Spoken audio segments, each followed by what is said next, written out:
Assalamualaikum warahmatullahi wabarakatuh. Apa kabar Anda semua? Senang sekali saya Ersmino Arif dari Forum News Network bisa ngajak Anda ngobrol bareng dengan manusia merdeka, Bung Said Didu. Assalamualaikum, Bang Said Didu. Waalaikumsalam warahmatullahi wabarakatuh. Ya, kali ini saya nggak ngajak Anda ngobrol sebagai manusia merdeka, tapi sebagai mantan sekretaris Kementerian BUMN ya. Dan dalam kapasitas itu kan Anda sering sekali melakukan assessment ya, atau banyak, bukan sering ya, banyak melakukan assessment kan? Saya perancang asesmen di Kementerian BUMN. Oke. Perancang asesmen di Kementerian BUMN, saya mengakses sekitar 10.000 orang selama 6 tahun. Selama berapa? 6 tahun 10.000. Oke. 10.000. Ya. 10.000. Kalau cuma 75 sih kecil ya buat Anda ya. Oh, dia kan 1.000 sekian kan? Berapa totalnya itu? Oh yang ya. tidak lolos 5. Ya, nah, ya, oke.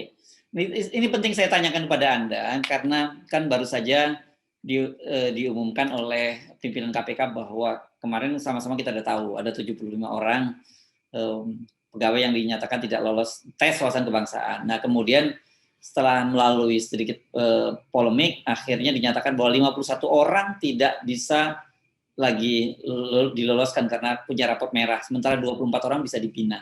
Sebenarnya asesmennya apa ada urusannya dengan bina membina, ada urusannya dengan lolos tidak lolos, atau kemana sebenarnya Bang Said itu? Asesmen adalah alat bantu bagi pengguna pengambil keputusan untuk mengambil keputusan. Itu harus dicamkan, alat bantu. Asesmen tidak boleh menyatakan lolos atau tidak lolos. Itu pertama. Oke. Asesmen hanya menyatakan biasanya disarankan, tidak disarankan, tapi kewenangan tetap ada di pengguna. Itu pertama. Yang kedua, perancangan asesmen itu dirancang oleh pengguna, tidak boleh oleh asesor. Jadi, umpamanya saya mau mencari dirut Garuda, maka saya merancang apa yang perlu ditanyakan kepada calon dirut Garuda sesuai kondisinya. Jadi asesmen itu sangat tergantung pada kondisi yang mau dicari. Itu penting. Kalau kondisi perusahaannya sehat, maka dicari orang yang menjaga stabilitas. Kalau kondisi perusahaannya tidak sehat, maka dicari orang yang bisa menyehatkan. Nah, itu namanya asesmen. Tapi asesmen sekali lagi saya katakan alat bantu. Jadi saya katakan, nah tadi sudah terkonfirmasi bahwa memang memakai pihak ketiga asesor. Problemnya asesor ini lembaganya apa? Enggak disebutkan. Apakah orang per orang pribadi? Itu sangat berbahaya kalau pribadi. Karena asesor itu harus lembaga supaya ada yang bertanggung jawab. Tapi kan tidak dibuka. Nah, tidak dibuka. Tadi kan kalau saya nggak salah baca bahwa pada rapat asesor dihadirkan, ya kan? Dihadirkan untuk menjelaskan. Nah, asesor pasti. Nah, setelah itu kan keluar pernyataan bahwa sesuai dengan hasil diskusi dengan asesor bahwa ada 51 orang tidak mungkin lolos lagi. Artinya bahwa asesor menentukan lolos tidak lolosnya orang. Nah, ini cara menghindar yang paling aneh menurut saya. Jadi, nah nanti saya cerita Mas Herfi, sebenarnya apa yang terjadi secara runut tentang tes wawasan kebangsaan. Jadi gini, dari awal saya pada saat Bapak Presiden menyatakan bahwa sebaiknya tidak digunakan hasil asesmen ini sebagai alat menentukan keluar atau tidak diberhentikan atau tidak diberhentikannya. Di mention saya di Twitter sudah saya menyatakan mudah-mudahan demikian, tapi saya takut akan ada perintah lain di balik itu. Itu sudah begitu saya. Karena perintah lain ini bisa terjadi sebelum asesor, bisa terjadi setelah hasil. Itu bisa terjadi.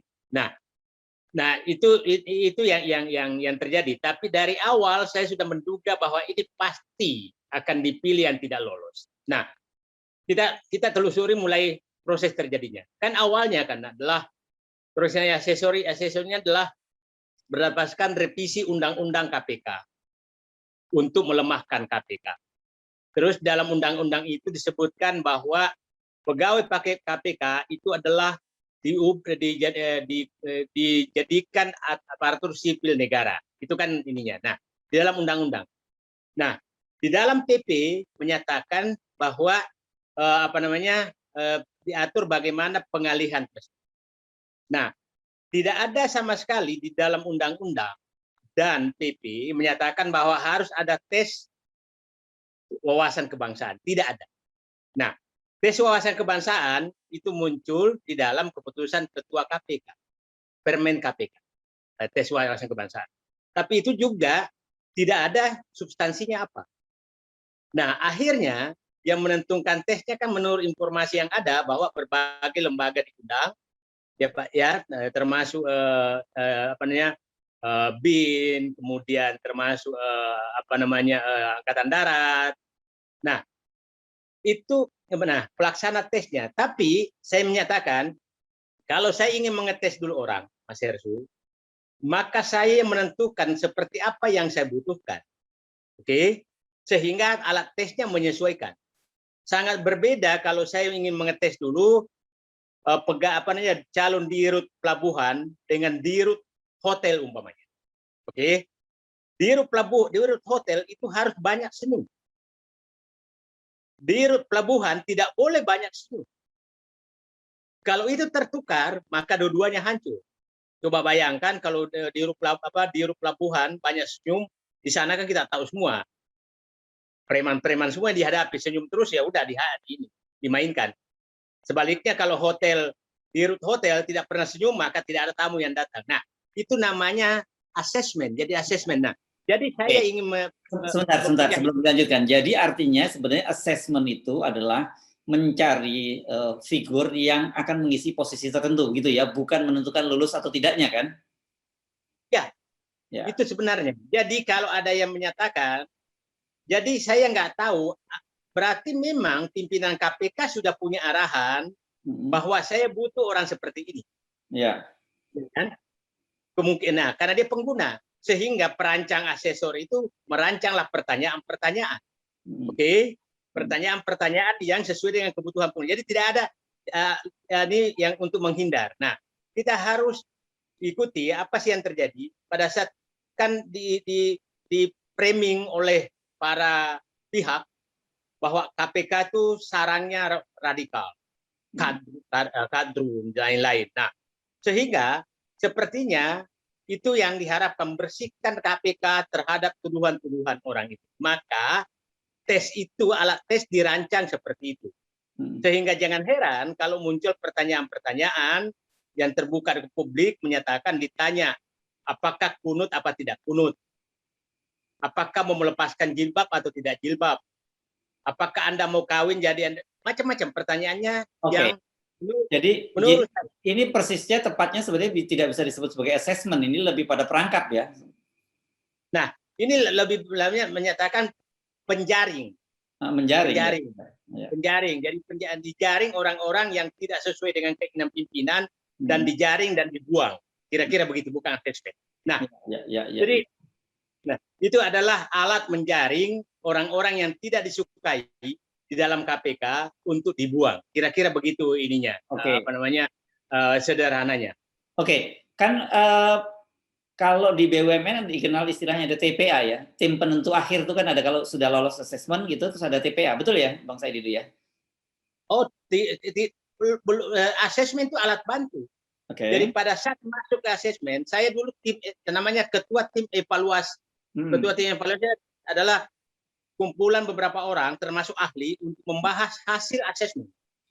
Asesmen untuk maju ke tahap berikutnya. Tidak ada namanya di asesmen itu lolos tidak lolos. Kadang-kadang kita ketemu orang, sebenarnya kita paham betul bahwa ini orang baik. Kan siapa tahu malamnya itu dia ada masalah keluarga, hasilnya jelek.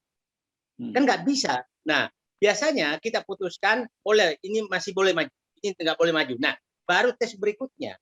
Jadi asesmen itu tidak boleh sebagai tes terakhir. Karena itu artinya memakai tangan orang lain untuk menentukan karyawan yang akan dipakai. Itu nggak boleh. Jadi hasil asesmen itu dibahas, baru ada lagi tes berikutnya.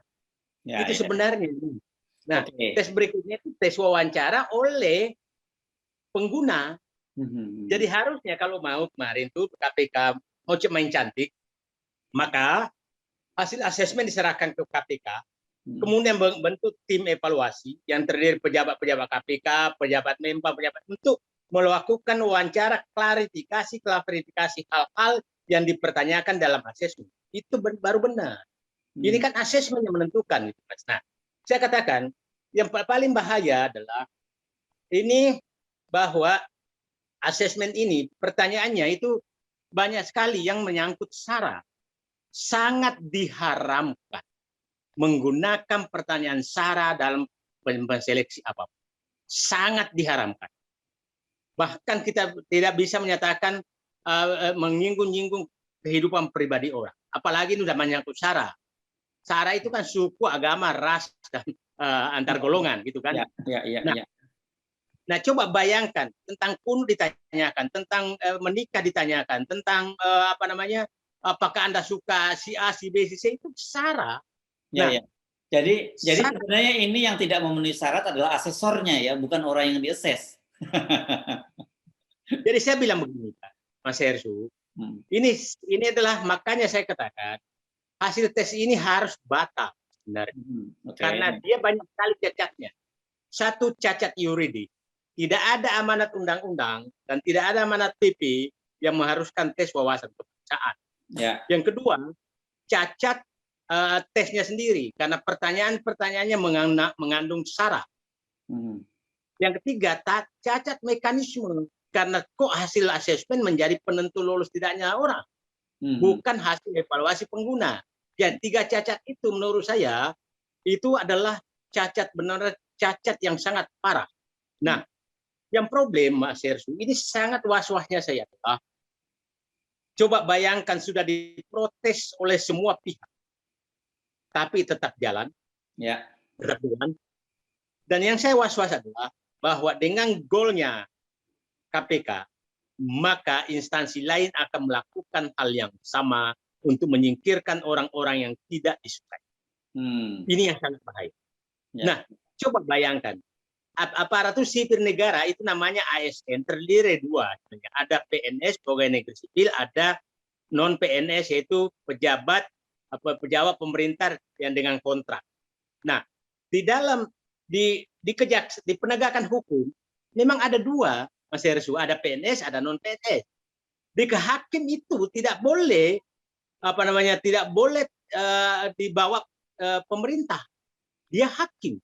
Nah, jaksa juga begitu pada saat melaksanakan tugas itu mewakili negara. Nah, problemnya sekarang adalah KPK ini mau digiring agar dia menjadi alat pemerintah. Alat pemerintah. Padahal yang melakukan, yang mau diawasi oleh KPK adalah pemerintah yang korupsi. Jadi bagaimana caranya menangkap koruptor kalau yang dicari adalah orang yang takut kepada yang mau ditangkap? Kan kira-kira begitu. Nah, jadi yang Anda khawatirkan, apa yang terjadi di KPK ini kalau lolos akan menjadi presiden dan sangat mungkin dilakukan di departemen-departemen lain, polanya begitu? Saya melihat, saya mencurigai ada agenda yang sangat besar di balik ini. Begini, kenapa saya curiga? Jadi gini, saat pernyataan presiden menyatakan saya tidak berharap tidak digunakan, mungkin kata-katanya halus sekali, padahal dia kan presiden.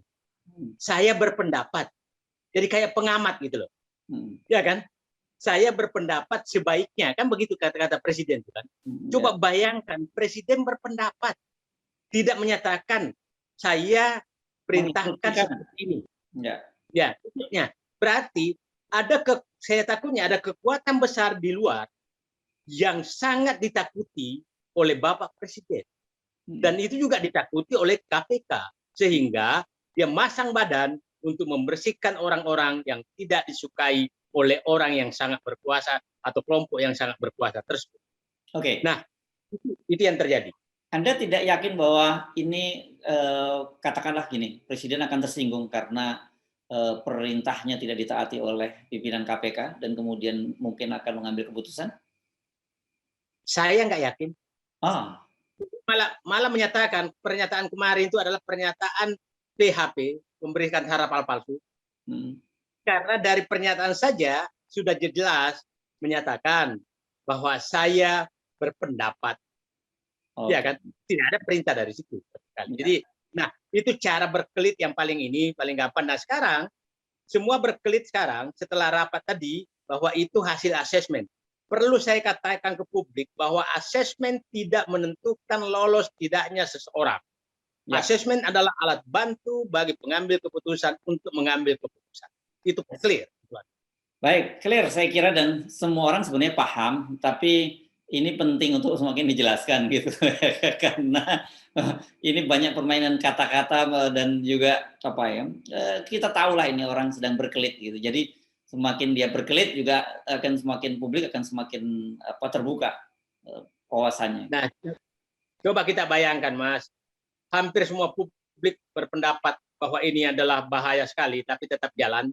Ya. Jadi saya menyatakan ini ada kekuatan yang sangat besar dan dengan agenda yang sangat strategis untuk menghancurkan KPK dan membuat semua orang ketakutan bahwa apabila Anda berbeda dengan ini termasuk SARA, maka Anda akan kami singkirkan. Kira-kira, jadi saya bilang, pesan yang mau disampaikan dari tes wawasan kebangsaan ini adalah, hai orang-orang yang punya pendirian, saatnya Anda berpikir, dan Anda jadilah penjilat, agar Anda masih dipakai. Itu saya pikir sinyal yang mencapai. Oke, baik. Terima kasih Bang Said Didu. Assalamualaikum warahmatullahi wabarakatuh. Waalaikumsalam warahmatullahi wabarakatuh.